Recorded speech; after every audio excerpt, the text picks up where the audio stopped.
Hi, everybody. This is Jeff Barton, and this is the Mortgage Minute. This is a third time this week. Sorry if it's overkill, but there are some things happening maybe you should know about, so I'm going to deliver that to you right now. Things in the housing market, what's happening nationwide. Okay, so inventory, yes, is up, and it's up 47% in a lot of major markets around the country. The problem is that that still doesn't fill the need that we have for inventory across the country. So as a result, what we do still see is prices increasing.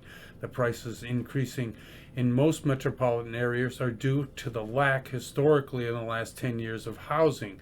And so now that we have inflation, we also have a bit of a slowdown in the economy and raising interest rates. Builders are still reluctant to fill the need for more housing. So you see rents increasing, and you see the affordability index for housing for people who want to buy a house obviously down quite a bit. So what does that really mean? Okay, so there are 5 reasons, and one of the things I wanted to talk about is people talk about because of what's happening economically, the inflation, what's going on in the world, and of course housing shortage as it is, are we going to see a housing crash, i.e.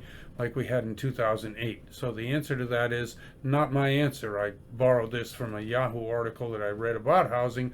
It's either Yahoo or Housing Wire, or there are a number of sources that you can get this information, but I'm bringing it to you because I thought it was interesting. 5 reasons not headed for a crash in real estate. Number 1, inventories are record low. We just described that, and the problem that therein lies for you as a buyer is that, you know, even if we do see a reduction in the number of people wanting to buy a house, the fact is that there is such a loss. I mean, there's such less inventory out there that it would take a major build, 1,000,000 houses a year for the next 4 or 5 years to be in to catch up and be able to have a much more available product in the market. So, number 1, inventory is record low. Number 2, builders can't build quick enough. Well, we just described that again. Builders in general don't want to build in a market like this because they're not assured that people are going to remain in their jobs. You know, if we're in a recession, we're going to see, if we're going to be in a recession, or if we are in a recession, we're going to see people being laid off. We're seeing that a lot in the mortgage industry, but that's because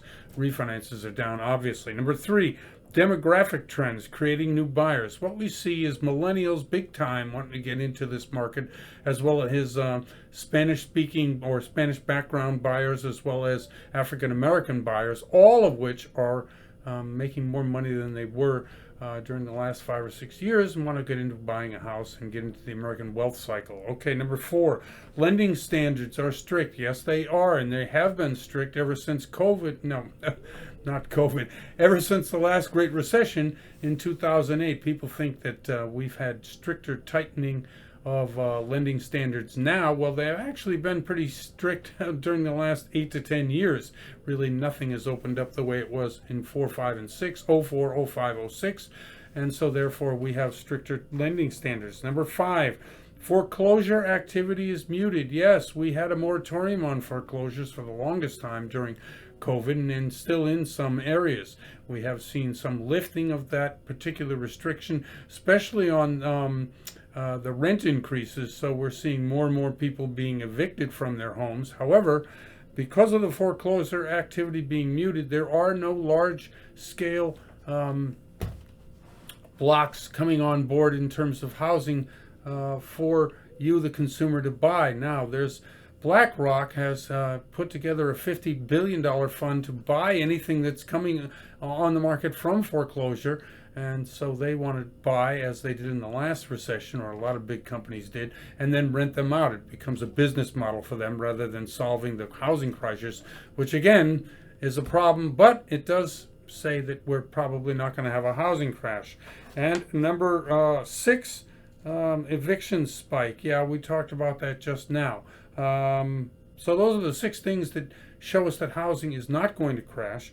Unemployment claims up to $262,000. The eviction spike, we talked about that. Inventories up 47% year over year in some markets. We talked about that, but it's down 2.8% in August. That's it. That's for the week. I'm Jeff Barton. This is the Mortgage Minute. We'll see you next week.